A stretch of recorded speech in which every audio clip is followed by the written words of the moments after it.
Let's check in with Joseph Lindsley in Ukraine. When I first get to Kharkiv, every time you feel a little sick feeling in your stomach because you know anytime you could get hit. But surrounded by the people here, that fear goes away. Joe. Little fucking Joe Lindsley. Joe Lindsley is quickly becoming an American treasure in broadcasting. Welcome to Ukraine Bank. We go live to Ukraine and Joseph Lindsley, and you're in Kharkiv this morning in Chicago, this afternoon in Ukraine. Hello, Wendy. Yes, greetings from Kharkiv, this city just about 30 miles from the border with Russia. And I took a 16-hour train after I spoke with you on Friday to arrive here through the night. And I love this city because it is a city that shows that the impossible is possible. It shows the plausibility of victory because at any moment, missiles can hit here. They almost always hit before the air raid alarm can sound. And yet there's so much life and spirit in this place.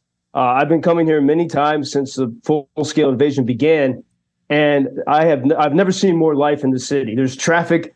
Businesses are reopening. People have returned to the city despite the constant threat. And when I was going for a run on Sunday, yesterday, and I passed by a cafe that was destroyed by a Russian-Iranian suicide drone in January, and it was rebuilt more beautifully than before and packed with people. And so you see the rebuilding is an ongoing thing. And the here in this city shows, at the very edge, so close to the front, shows that victory is something that's possible and something that's happening every day, every moment.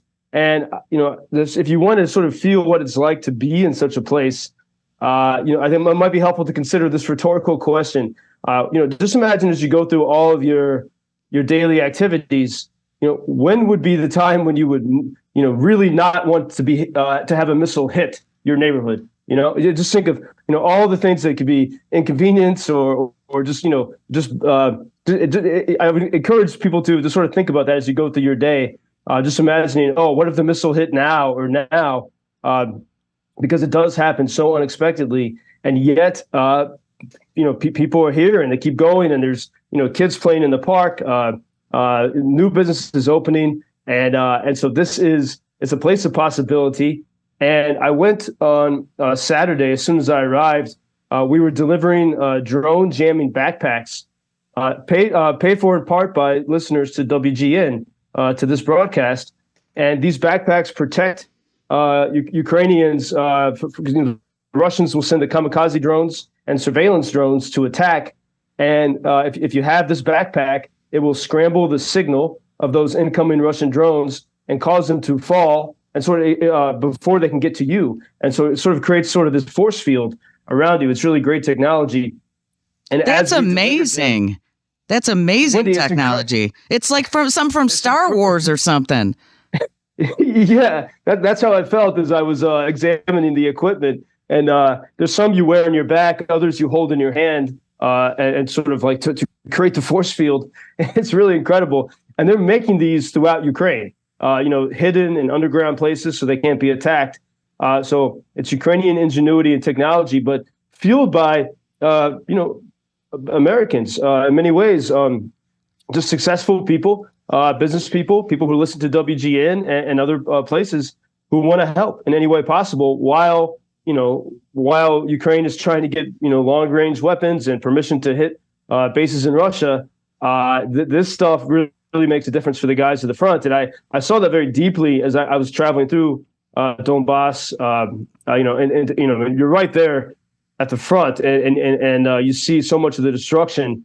And it's amazing. Almost every time I'm in Donbass, I run into people I know, just either in a gas station or in some other places. As you're going around, you see Ukrainians and foreigners and all these people working for victory in different ways. And so there's always this a bit of anxiety at any moment. There could be a missile attack or a drone attack. But then you see all these, you run into friends everywhere who are working cheerfully to stop this Russian invasion. And I as I showed people the drone jamming backpacks we were delivering, one friend who's a warrior here said, he said, the artillery and gunfire I'm okay with, but what really terrifies me are the drones. There's not much you can do to stop them unless you have this equipment. And so that's why we've really made an effort and many other people are making an effort to get this equipment to the guys at the front, because it's hard to imagine you could say that, but you get used to gunfire and artillery, you know how you can respond to that. But when there's a kamikaze drone and you're the target, it's almost impossible to get out of that unless you have this equipment. That is incredible. Of course, we have to mention, of course, it's no surprise, but Putin won re-election. Yeah, I mean that's it's like talking about unicorns. It was it's all a charade. And I was thinking when I was in Donbass, the election was all weekend, and a lot of different things going on and moving around. And I stopped in this city called Izum, which means raisin. It's heavily damaged. There's still people living there. And I was standing in this what had been a neighborhood, and everything was ruined. And you can see, in the 10-story tall apartment buildings, the walls are ripped off. You can see like the moment when people's lives were frozen, like looking into a kitchen 5 stories above. And you can almost imagine what it was like at that moment when the missile hit. There's memorials everywhere to those who've been killed in the strikes.